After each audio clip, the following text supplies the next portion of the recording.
AI 회사들의 비즈니스 모델 현황과 전망이라는 주제를 잡았고요.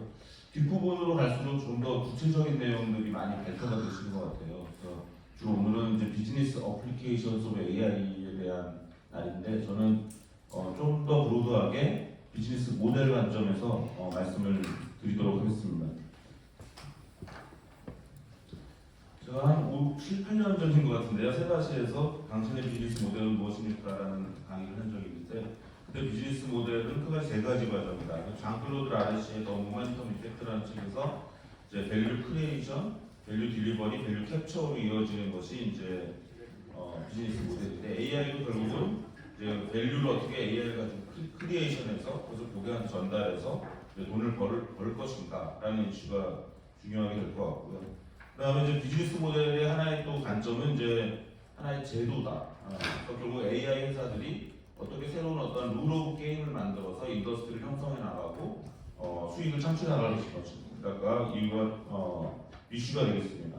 또 하나 모든 산업에서 또는 모든 경제 체제에서 비즈니스 모델이라는 것은 결국 이런 제도의 성격을 갖기 때문에 결국은 이 더글라스 노스라고 노벨 경제학상을 받은 사람의 주요 이론이 결국 번영하는 사회나 국가에서는 거래 비용을 줄이면서 재산권을 보호하고 재산권의 활용을 촉진하는 그런 제도를 갖춘 나라와 사회가 번영한다라는 것을 실질적으로 밝혀서 노벨상을 받았는데요. 결국 비즈니스 모델도 또 AI 기업들도 AI 기술을 통해서 거래 비용을 줄이면서 어떤 사람들의 재산권을 보호하면서 활용을 촉진하는 방향으로 갈 것인가 이렇게 보면 될 것 같습니다. 또 하나 이제 이게 좀 잘못됐네. 2002년에 체스블과 로젠블룸의 논문에 보면 비즈니스 모델이라는 건 뭐냐? 미디에이터다. 뭐와 무엇 사이의 미디에이터냐? 결국 기술을 가지고 이코노믹 아웃풋으로 만드는데 그 중간에 매개체가 비즈니스 모델이랍니다. 아무리 기술이 좋아도 비즈니스 모델이 잘못되면 돈을 벌 수가 없는 것이고 또는 어떤 비즈니스 모델을 잘 만든다 하더라도 그 기술이 아직까지 가능하지 않은 상황이라면 비즈니스가 될 수가 없겠습니다. 그 다음에 또 이런 진짜 이 슬라이드는 어떤 창업할 때 어떤 이제 투자하는 회사라든가 또는 인큐베이팅하는 회사에서 그 회사에 대한 이제 설명을 좀 써봐라 할 때 많이 사용하는 그런 장표를 갖고 왔는데요. 여러 가지 이제 회사에 어떤 회사인지 한 줄로 한번 얘기해봐라. 제공하려는 서비스는 뭔지 이렇게 하는데 제일 중요한 것은 결국 5번입니다. 고객 입장에서 위의 문제가 얼마나 얼전트하냐. 오늘 여러 AI 회사들의 어떠한 비즈니스 솔루션들이 발표됐는데 그것들이 풀어주는 어떤 문제가 얼마나 클라이언트, 고객들한테 얼전트한 문제를 풀어주고 있느냐. 그리고 거기에서 많은 성패가 갈려지고 있다고 봅니다. 그래서 이제 블루오션이라는 책에서 김희창 교수와 르네 마도한 교수의 책이죠. 그 비즈니스 모델을 개발하는 어떤 전략적 시퀀스에 대한 슬라이드가 있는데 이거 보면 되게 재미있죠. 첫 번째 질문이 바이어 유틸리티입니다. 당신이 생각하는 어떤 비즈니스 아이디어가 얼마나 익셉셔널한 바이어 유틸리티가 있는가. 그것이 있을 경우, 그런 것이 없으면 다시 되돌아가 생각하라는 것이고요. 그것이 있을 경우는 그 프라이스가 얼마나 어포더블하냐, 매스 오브 바이어한테 많은 대다수의 고객들한테 얼마나 어포더블하냐. 그렇지 않다면 다시 돌아가라는 것이고, 그 다음에 이 어포더블한 프라이스를 당신의 비즈니스 프로세스가 받쳐줄 수 있느냐, 가격을 싸게 해줄 수 있냐, 한마디로 그런 얘기죠. 그렇지 못하면 다시 돌아가라는 것이고, 그렇다 할 경우에는 결국은 어떤 사회적 어둡션의 허들은 무엇이냐, 이런 형태로 자기의 비즈니스 아이디어를 체크해보라고 하고 있습니다. 여기까지 비즈니스 모델에 대한 어떤 개관을 좀 말씀드리고요. 지금부터 AI로 들어가겠습니다. AI란 무엇이냐? 많은 늘 제가 얘기하고 있는 거지만 인공지능이라는 건 사람인에다가 만든 공이죠. 사람이 만든 지능이죠. 근데 많은 분들은 인간이 만든 지능이라고 인공지능을 생각하지 않고 인간 같은 지능, 인간에 따라가는 지능, 뭐 이런 착각을 하고 있다는 거죠. 사실은 인공지능학자들은 이미 2016년에 나온 리포트에서도 인공지능의 정의를 제가 한번 읽어보겠습니다. 아티피셜 인텔리전스라는 것은 어떤 액티비티인데 머신을 인텔리전트하게 하는 것에 디보트하는 액티비티다. 근데 그 인텔리전스라는 건 뭐냐면 어떤 퀄리티인데 어떤 개체로 하여금 적절히 행동하도록 하는 것이다. 이것이 공식적인 사실 인공지능 하는 사람들의 정의고 2016년에 어느 정도 정리가 됐습니다. 사실 이 정의는 그대로 어디서 갖고 온 거냐면 한 2년 전에 돌아가신 스탠포드 대학 교수인 닐슨의 정의를 The Quest for Artificial Intelligence라는 책에서 나온 정의를 그대로 가져간 건데요. 제가 닐슨의 이 책을 읽어보니까 닐슨이 자기의 정의를 또 어디서 갖고 왔는지를 보니까 사실은 제임스 알버스가 The Theory of Outline for Theory of Intelligence라는 논문에서 91년 논문에서 지능을 정의했는데 인공지능과 자연지능 공이 활용할 수 있는 지능의 정의를 어떻게 했냐면 성공 확률을 높일 수 있게 적절히 행동하는 시스템의 능력이라는 적절히 행동한다라는 그 말이 어디서 나왔냐면 결국은 제임스 알버스의 1991년 논문에서 나왔거든요. 그래서 이제 지금 제가 소개하는 OECD라든가 세계경제포럼이라든가 이런 기관들이 이제 뒤늦게 AI를 사람 같은 지능이 아니라 적절히 행동하는 지능, 생각한다는 개념도 다 없애버린 거죠. 사람같이 생각한다. 이 개념 두 가지 개념을 없애고 목표를 위해서 적절히 행동한다라고 정의하고 있습니다. 제가 저기 좀 슬라이드에 보면 지능은 결국 성공이라는 파란색을 한번 보여드렸고요. OECD의 정의에서도 인간으로부터 주어진 목표를 위해서 어떤 걸 하는 것이 AI 시스템이고 세계경제 포럼에서도 the best course of action, 가장 좋은 행동을 찾는 것이다라는 거죠. 또 저랑 이제 오늘 이 자리에 계신 황보일영 박사님이랑 같이 연구했던 논문에서는 결국 이러한 것들을 정리해서 그럼 인공지능은 뭐냐? 주어진 목표를 위해서 적절히 행동하는 그런 지능적 제품, 인간, 서비스, 환경, 인프라를 만드는 방법들이다. 이런 정도로 정리를 하면 이제 AI와 비즈니스 모델이 연결됩니다.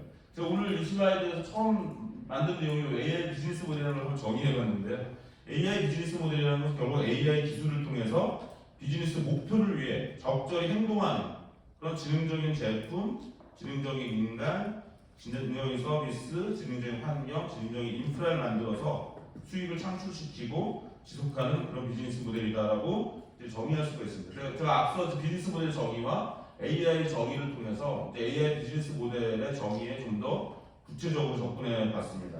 좋은 비즈니스라는 건 뭐냐? 사실 뭐 설명하기 어렵죠. 경영대 교수들이 맨날 연구하기 이러는데요. 시장 규모가 크고 수익성이 좋으면 제일 좋은 비즈니스겠죠. 그럼 결국 수익성은 어디서 나오냐? 브랜드를 형성하고 마지막 코스트가 작아서 스피로버의 기회가 크고 진입장 효과, 네트워크 효과에 대한 특정성 있는 사업이 나타난다고 이렇게 정의할 수 있겠습니다. 그래서 그러면 아까 사람 같은 지능이 아니라 사람이 만든 지능이라고 정의하는 것이 성공의 어떤 일단 첫걸음이다. 훌륭한 손정희 회장님의 로봇 페퍼도 또 MIT가 개발했다는 지보도 다 실패할 수밖에 없었던 것은 결국은 로봇의 어떤 컨셉을 사람과 같은 휴먼 라이크한 컨셉을 잡으면서 어려워진다는 거죠. 테슬라 데이가 작년 8월에 있었는데 AI 데이가 올해 좀 연기돼서 아마 9월에 한다고 그러죠. 이제 앨런 머스크의 테슬라 봇이 9월달에 어떤 모습을 가지게 될지 한번 지켜봐야겠지만 현재로서는 앨런 머스크의 테슬라 봇도 상당히 휴먼 라이크하게 모델링되어 있기 때문에 성공이 만만치는 않은 것이다. 물론 우리 9월달에 발표를 한번 지켜봐야겠습니다. 그럼 당신의 AI와 BM을 제가 결합해서 당신의 AI 비즈니스 모델은 무엇입니까? 사실 제 연구실 이름이 AI BM이에요. 그래서 당신의 AI는 무엇입니까?라고 해보는데 제가 매학 1년에 한 번 정도 AI 비즈니스라는 과목을 경희대 경영대 학생들한테 가르치는데 이번에 강의 준비를 하면서 논문을 좀 찾아보니까 이런 논문이 재밌는 논문이 나왔어요. 2022년 논문인데 웨버라는 분과 몇 분들이 쓴 논문인데 AI 스타트업 비즈니스 모델스라는 논문이 나왔는데 여기서 여러 100개 정도의 AI 스타트업을 이렇게 랜덤하게 잘 샘플링 해가지고 그 회사들을 조사했더니 한 4개 정도의 그룹이 나오더라. 그래서 AI Charged Product Service Provider라는 1번 그룹이 하나 있고 이거는 뭐예요? 결국은 AI 모델이 들어있는 어떤 제품이나 서비스를 제공하는 회사겠죠. 두 번째는 AI Development Facilitator.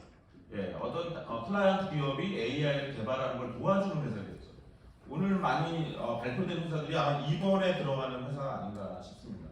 3번은 이제 데이터 애널리틱스 프로바이더. 그래서 어떤 기업이나 사회가 데이터를 분석하는 우리나라 대표적인 회사가 바이오 컴퍼니 같은 회사가 있고요. 경영정보학회라는 거 지난 춘계 때 한번 협업을 한 적이 있는데요.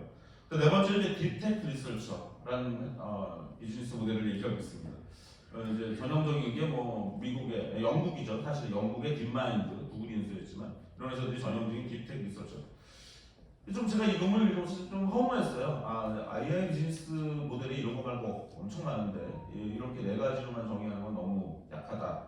이분들이 너무 학문적인 엄밀성보다 좀 집착한 거 아닌가.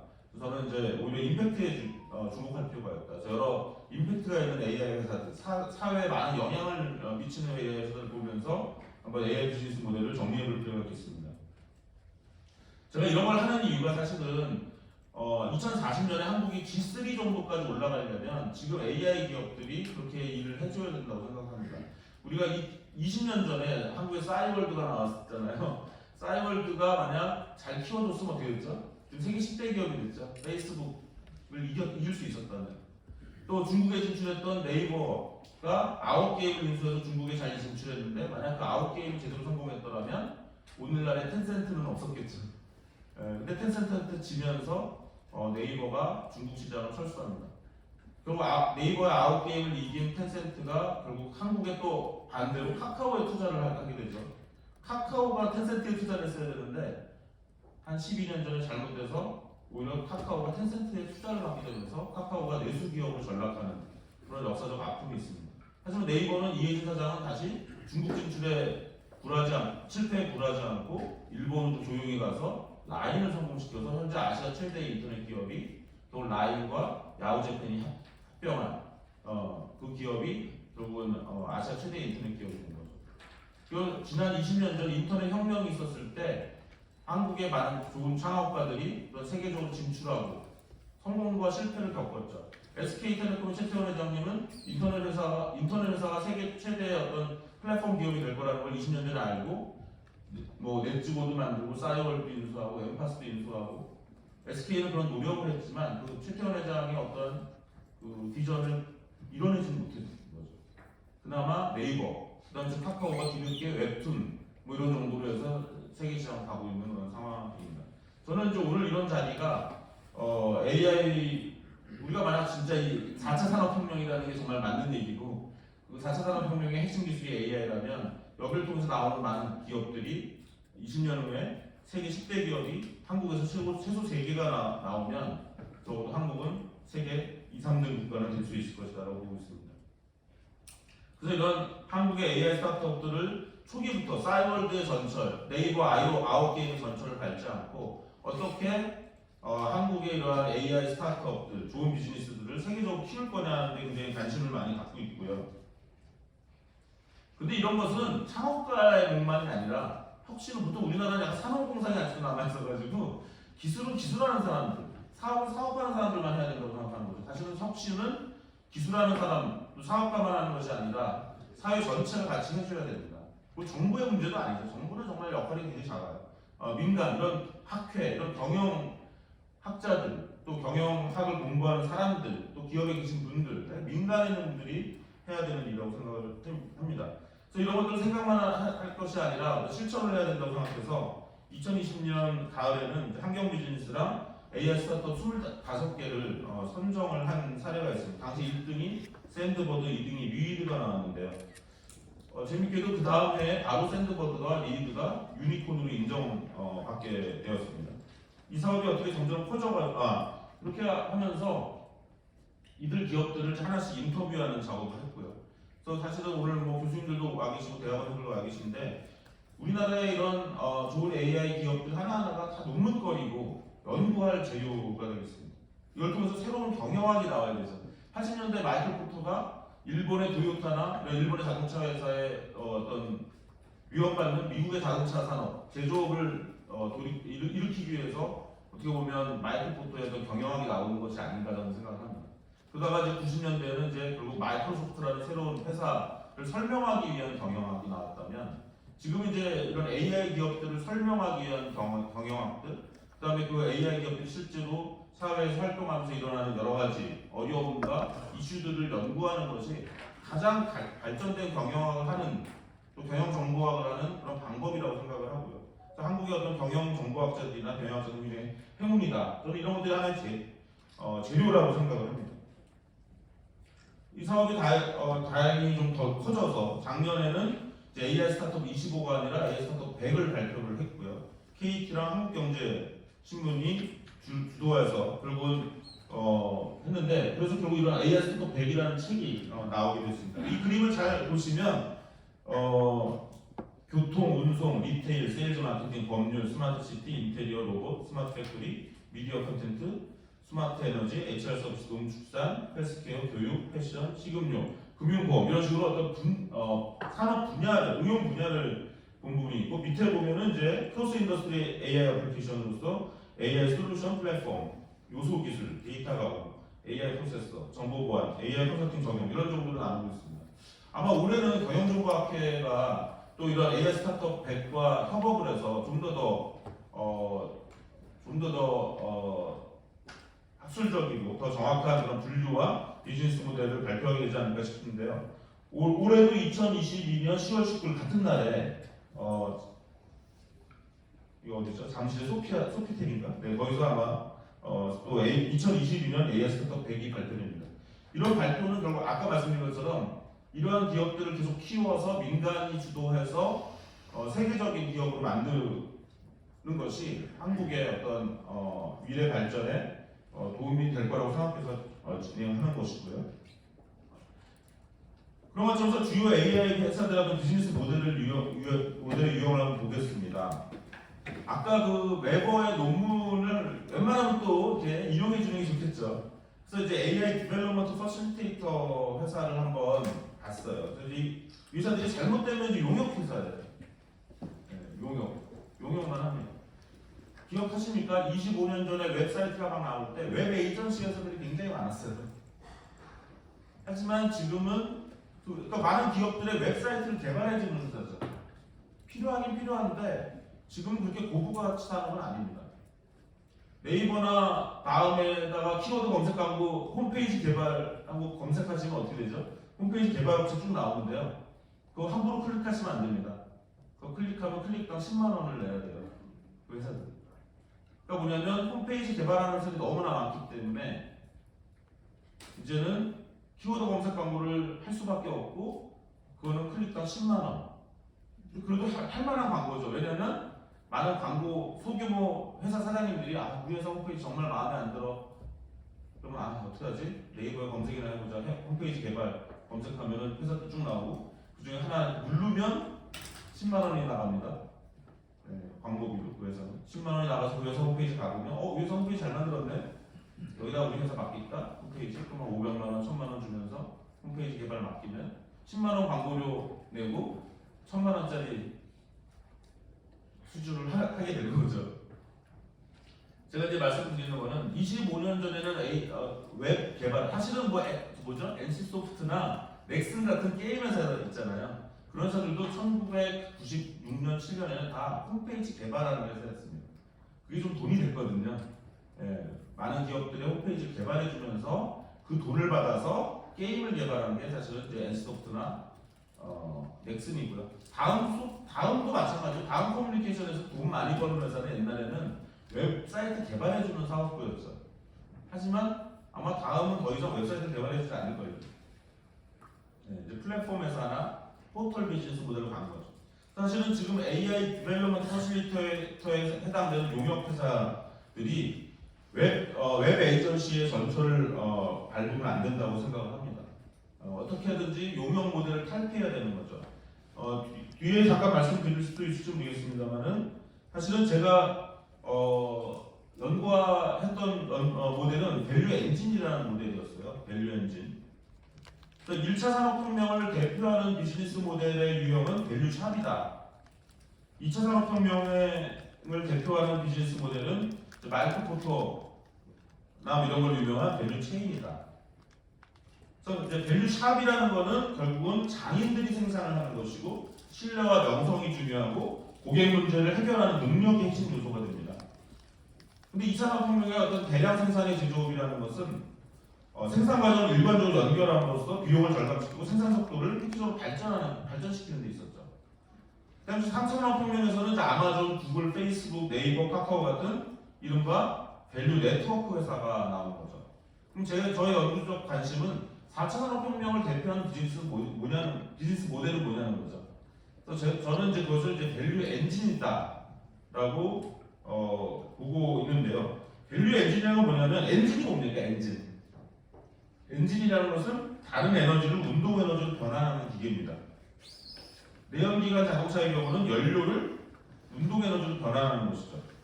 그럼 결국 AI 엔진이라고 뭐냐면 데이터를 연료로 해서 행동을 발생시키는 건데, 그리고 가치 엔진이라는 것은 이런 AI 엔진을 활용해서 가치 및 서비스를 산출하는 그런 비즈니스 모델을 정의할 수가 있습니다. 사실은 이 밸류샵, 밸류체인, 밸류네트워크라는 건 이제 옐스타드와 퓨젤스타드라는 사람이 1998년에 쓴 논문에서 이제 나온 건데요. 그분들은 이제 98년이면 뭡니까? 이제 인터넷이 나오는 초기, 인터넷 비즈니스가 나오는 초기에 그래도 상당한 해안을 가지고 밸류샵, 밸류체인, 밸류네트워크까지 만들어 놓은 것이고요. 그 다음에 이제 저는 4차 산업혁명의 핵심은 어떤 AI 엔진에 의한 밸류 엔진 비즈니스 모델이라고 보고 있는 그런 상황입니다. 네, 그래서 지금 현재 이런 AI 디벨롭먼트 퍼실리테이터는 밸류 샵 모델에 머물러 있으면 안 된다는 거죠. 대표적인 회사가 이제 솔트루스 또는 엘리먼트 AI, 조슈아 벤지오가 창업했죠. 딥러닝으로 튜링 어워드를 받은 세 사람이 있죠. 저 토론토 대학의 제프 힌턴, 그다음 그 제자인 조슈아 벤지오랑 NIU의 얀 루쿤이잖아요. 근데 얀 루쿤은 페이스북을 컨설팅해주고 있고, 저 프린트는 구글을 컨설팅한단 말이죠. 그러니까 조슈아 벤지오는 거기에 좀 마음 편치 않았던 거예요. 대기업들을 왜 우리가 컨설팅하냐? 차라리 나는 창업을 하겠다. 그래서 만든 회사가 엘리먼트 AI잖아요. 하지만 저는 걱정을 많이 했어요. 엘리먼트 AI 홈페이지 가보면 역시 용역회사인 거예요. 그리고 결국 어떻게 됐습니까? 한 1년 전에 이제 인수가 됐죠. 홍콩박인의 유명한 우리 한국계 교수님 김성 교수님도, 그죠? 김성훈 교수님 업스테이지를 창업했죠, 그죠? 예. 오늘 발표에는 없지만 업스테이지 창업했지만 기대를 모으고 있죠. 하지만 만만치 않죠. 왜? 이렇게 조슈아 벤지오가 창업한 엘리먼트 AI도 결국은 비즈니스 모델을 만들어내지 못하고 이제 인수되는 거죠. 그 용역에 머물고 정보가지에 머물면 답이 없는 거죠. 그럼 어떻게 될 거냐? 용역에서 플랫폼으로 나가야 되죠. 네, 뷰노의 김현준 대표님과 제가 인터뷰하면서 이런 얘기를 했더니, 뷰노는 용역을 합니까? 했더니 김현준 대표님이, 지금 이제 김현준 대표님이 뷰노에 안 계시지만 용역은 한 건도 안 했습니다. 이렇게 얘기를 하시더라고요. 뷰노의 모델을 잠깐 보여드릴까요? 네, 뷰노의 대표적인 게 이거잖아요. 뼈나이 알아맞추는 AI 개발한 거. 아이들이 키가 안 크면 병원에 들어가서 손가락 엑스레이를 찍는데, 이걸 통해서 아이의 뼈 나이를 이제 추정하는 거죠. 근데 기존의 의사 선생님들이 이 책을 가지고 했대요. 이렇게 원시적으로 했는데 저는 믿어지지 않지만 이렇게 했대요. 이걸 판독하는 시간이 30분이 걸린대요. 믿어지지 않지만 그렇다고 합니다. 환자는 5만 원을 낸대요. 근데 아산병원과 뷰노가 이걸 이제 같이 한번 개발하고, 그래서 아산병원 데이터를 가지고 한 6만 4천 장의 엑스레이를 가지고 학습을 시킨 거죠. 했더니 사람보다 더 잘하는 결과가 나왔습니다. 하지만 또 뷰노는 굉장히 재미있는 논리를 만들어요. 사람을 이긴다 하면은 싫죠, 의사 선생님들이. 그러니까 그 AI를 사람한테 줬더니, 의사분들한테 줬더니 AI보다 잘한다. 이런 이제 논리를 개발하고, 결국은 우리가 개발한 AI를 병원에 적용하면 의사 선생님들이 더 시간을 줄이고, 30분 걸리던 시간을 줄이고 정확도는 더 올라간다. 그래서 그 대가로 그 대신 얼마 달라고? 15,000원 주세요 한 거죠. 이게 얼마나 뷰노에서 잘 작동되고 있는지 모르겠어요. 이 이후에도 다른 데서 논문들이 많이 나오긴 하더라고요. 다른 우리나라 의사분들이 뷰노와 아산병원 말고.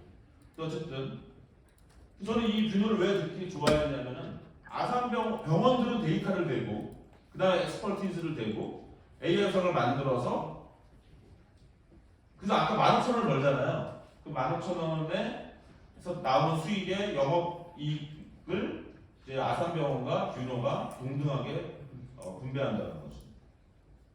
그러니까 기존에 아시잖아요. IT 회사들이 맨날 병원 용역해주고, 금융권 용역해주고, 용역하면 뭐 직원들 막 금융권 같은 경우는 아예 파견 나가 있어야 됩니다. 보안인지 뭐니 하면서. 그럼 뭐 돈 못 벌죠. 그러니까 용역 비즈니스 모델은 돈이 안 된다는 것입니다. 근데 뷰노는 의료에서 용역 회사를 하지 않고 이렇게 그래서 뭐 비노의 설명을 그대로 제가 그냥 따른다면 여러 대학병원들 그런들이 줄 서 있다. 왜? 우리의 데이터 가지고 우리의 엑스퍼티즈 가지고 비노와 같이 개발하자.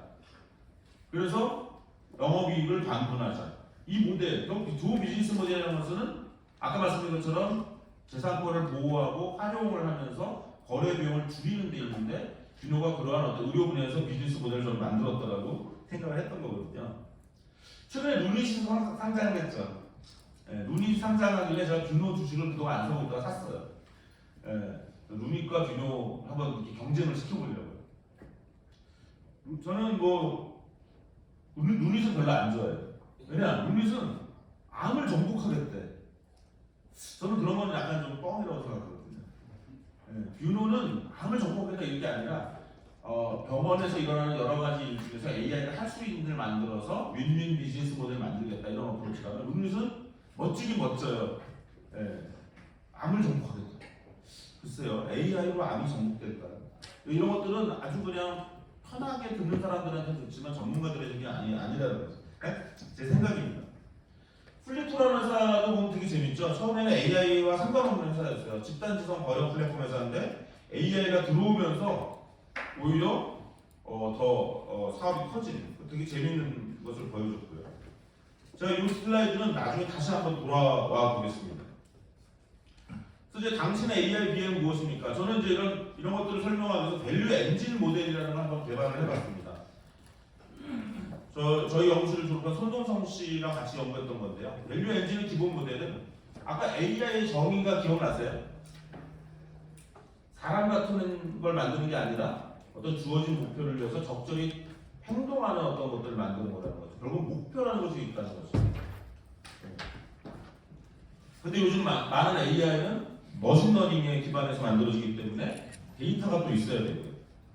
그래서 1번을 데이터와 지식을 확보하는 전략, 그 다음에 3번에는 가치 있는 목표를 설정하고 그것을 산정하고 확대하는 전략, 그 다음에 그것을 이용해서 추론하는 것들, 어떻게 추론하고 최적화할 것인가, 그런 과정에서 인간을 배제할 것인가, 인간과 AI를 협력시킬 것인가.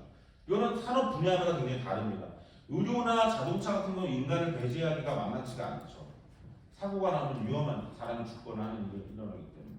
하지만 교육 분야에서는 교육이나 상거래에서는 사람과 AI가 굳이 협력할 필요가 없습니다. 그냥 자동화가 확 돼도 상관이 없죠. 그럼 이런 것이 이제 다르다는 거죠. 5번은 뭐냐면 한번 개발하고 끝나는 것이 아니라 오늘 데브옵스에 대한 발표도 있는데 많은 클라이언트 기업들은 AI를 그냥 개발하면 끝이라고 생각하죠. 하지만 그렇지 않죠. 실제로 하다 보면 AI를 개발하고 이제 그 다음 운영이 더 중요하죠. 그래서 엔진을 유지하고 운영하는 이것이 어떤 밸류 엔진의 기본 모델이 아닌가 이렇게 생각을 하고 있고요. 아까 비즈니스 모델이라는 건 기술을 경제적 아웃풋으로 만드는 것이라고 봤는데 기술이 안 되는데 그 기술에 들어간 분야가 이제 AI 분야고 많은 경우 그것이 챗봇입니다. 자동화된 챗봇. 거의 우리는 아직도 자동화된 챗봇을 거의 쓰고 있지 못해요. 그럼 언제 될지 모릅니다. 그런데 7, 8년 전부터 챗봇 회사들은 우후죽순 생겨가지고 금융권, 정부 부문 많은 데 들어가서 할 수 있다라고 얘기했지만 오히려 진짜로 돈 버는 회사들은 챗봇을 안 된다고 얘기하는 거죠. 아까 말씀드린 샌드버드. 샌드버드 김동신 대표는 한겨레 신문에 2017년에 아주 일찍 챗봇 안 된다. 샌드버드는 챗봇 대신 어디로 갔냐면 메시징 앱 API로 했어요. 메시징 서비스 API.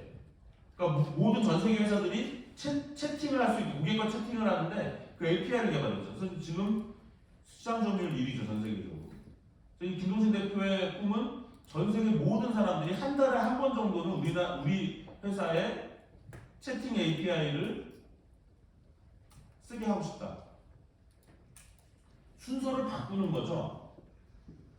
챗봇을 먼저 만드는 게 아니라 채팅 API를 먼저 만들어서 시장을 섞어나면 그 다음에 오히려 그 데이터 가지고 나중에 챗봇을 만들지도 모르죠.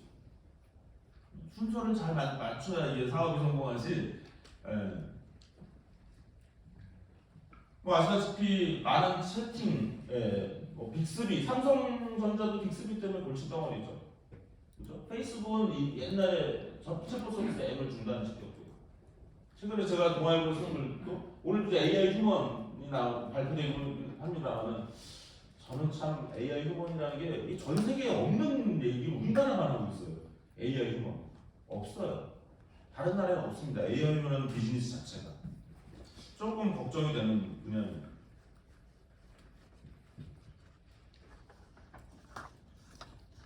네, 제가 여기하다 넘어왔는데 그래서 결국은 뷰로까지 말씀드렸네요. 네, 용역에서 솔루션으로 마인드랩 같은 경우는 우리 유태준 대표님은 ERP 업계에 계셨던 분이잖아요. 그러니까 메타포가 ERP예요.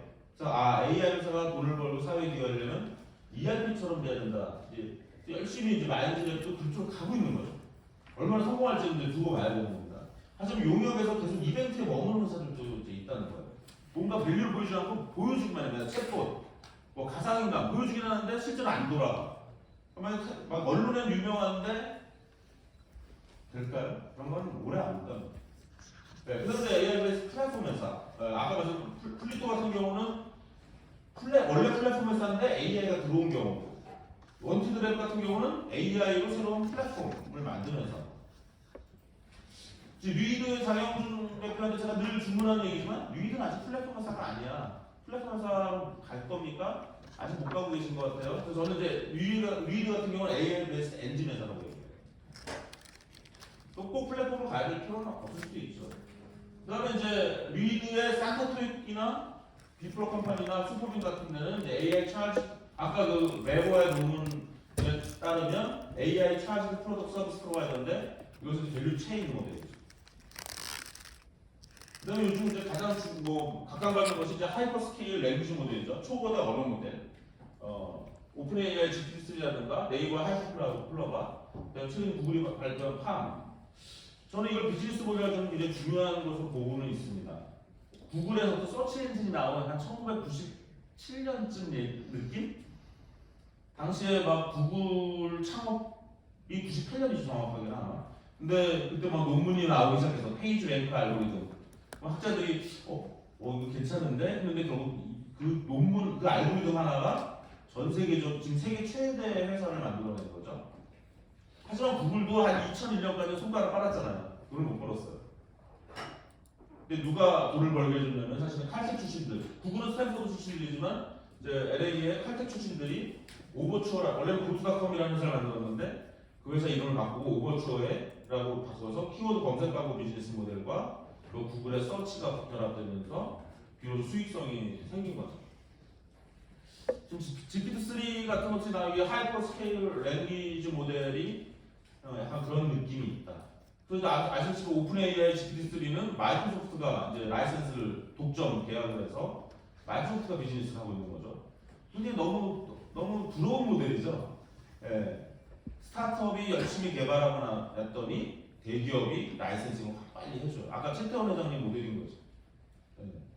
그러니까 이런 식으로 해서 물론 SK는 글로벌 DNA가 좀 약해. 그러니까 성공을 못했어요. 하지만 그런 어떤 글로벌 DNA를 가지고 스타트업을 만든 것을 대기업이 같이 해줄 수 있다면 아까 AI 휴먼 비즈니스는 좀 약간 좀 아직은 한국에만 있는 이상한 현상, 일시적 현상이라고 저는 보고 있어요. 혹시 이따가 빅브레인에서 발표하시는 분이 이제 오늘 지금 여기 계시는 저를 반박하셔도 됩니다. 또 우리가 3차 산업혁명에서 많이 얘기했던 네트워크 효과, 지금 AI 분야에서 많이 얘기하는 데이터 효과, 이 두 가지가 결합하면 저는 이것이 가장 베스트 비즈니스 모델이 아닐까 그렇게 보고 있고요. 2분 남았네요. 시간이 제가 30분 강의인데 저 일찍 시작해가지고 35분, 40분 하게 됐습니다. 류이드 말씀드렸고요. 류이드의 밸류 엔진 모델을 한번 보면은 류이드는 유저의 트위터스 데이터를 가지고 초기에는 콜라보 필터링을 썼지만 딥러닝, 리스폰스 컨트롤 러닝을 쓰고 있고 거기에 이제 레코멘데이션 하는데 아니 시험 문제 추천 잘못하면 큰일 나는 거 아니잖아요. 그러니까 사람이 개입할 필요가 없어요. 근데 중요한 건 류이드가 왜 1조짜리 회사가 지금 됐느냐? 목표를 잘 잡았다는 거죠. 예상 점수의 오차를 최소화해주고 목표 출력 도달 시간을 최소화해주고 중도 포기자를 최소화해주는 그런 알고리즘을 개발했는데 이것이 사람들이 돈을 낼 필요가 있는 얼전트한 프로그램이라는 거죠. 토익 점수가 올라가야 내가 대학원도 들어가고 유학도 갈 수 있고 회사에 승진도 할 수 있고 취직도 할 수 있기 때문에 결국 이 고객의 얼전트한 프로블럼을 해결하는 AI를 개발했다라고. 뷰노의 경우도 저희가 이렇게 이제 밸류 엔진 모델을 만들어 본 거고요. 뷰노는 데이터는 병원에서 받아요. 배치로. 그러나서 뭐든지 상관없어요. 문제만 해결하면 돼요. 그런 AI 개발. 그건 뭐 리그레션이어도 상관없고 컨볼루션 뉴럴 네트워크 머신러닝 아무거나 씁니다. 하지만 여기서는 완전 자동화는 안 돼요. 의사의 최종 결정이 들어가고요. 여기서 아까 이루려고 하는 목표는 정확도와 빠른 시간. 아까 의사의 30분을 줄여주면서 정확도를 높여주는 것입니다. 플리토. 네, 플리토는 아까 넘어가겠습니다. 플리토가 되게 재밌는 게 뭐냐면 집단지성 번역 엔진인데 번역 플랫폼인데 AI가 들어오면서 어떤 일이 일어났냐면 여러분 구글 번역이나 네이버 파파고에서는 어떠죠? 번역시킨 다음에 결과가 마음에 안 들면 뭘 할 수 있습니까? 별로 할 게 없어요. 근데 플리토에 가면은 번역을 의뢰하려면 무조건 AI한테 번역을 일단 돌려야 돼요. 그럼 AI가 번역을 잘해주면 어떻게 됩니까? 돈 한 푼 안 내고 나오면 돼요. 근데 AI가 번역을 못 해주면 사람한테 시킬 수가 있어요. 1,000원, 2,000원, 3,000원 주고. 그럼 어디선가 사람이 해주죠. 3명까지 리젝트 할 수 있어요. 2명까지. 그래서 3명의 번역을 받아가지고 사용자가 오케이 하면 돈을 그 사람한테 주는 거거든요. 플리토는 부산물로 뭘 얻죠? 원래는 집단지성 번역 엔진이었 번역 서비스인데 AI가 들어오면서 밸류업이라는 데이터가 들어오기 시작하는 거예요. 구글의 번역이나 네이버 파파고에서는 할 수 없는 새로운 양질의 데이터를 사람부터 얻게 된다. 그래서 그 플리토 이정수 대표는 내가 창업할 때 이런 거 생각도 못했는데 AI가 들어오는 바람에 오히려 우리 회사는 AI 회사들한테 데이터를 제공하는 회사가 되어버렸다. 또 옛날에는 플랫폼 레비뉴만 생각하고 비즈니스 회사를 만들었는데 하이 퀄리티 랭귀지 데이터를 다른 회사한테 파는 데이터 산업 회사로 바뀌었다는 거죠.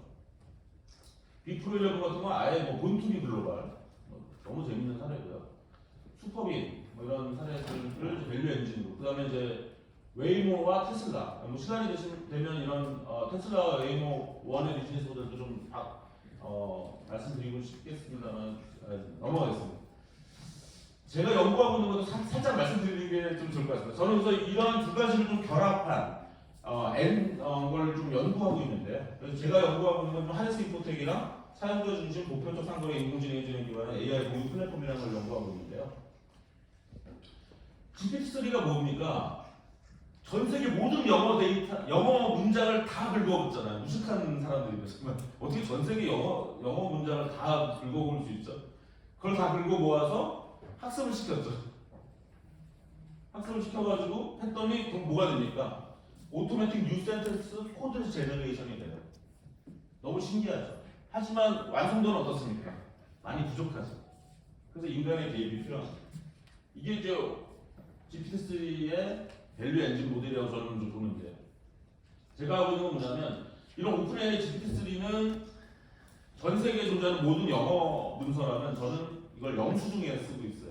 전 세계에서 발생하는 모든 영수증 데이터를 쓰겠다.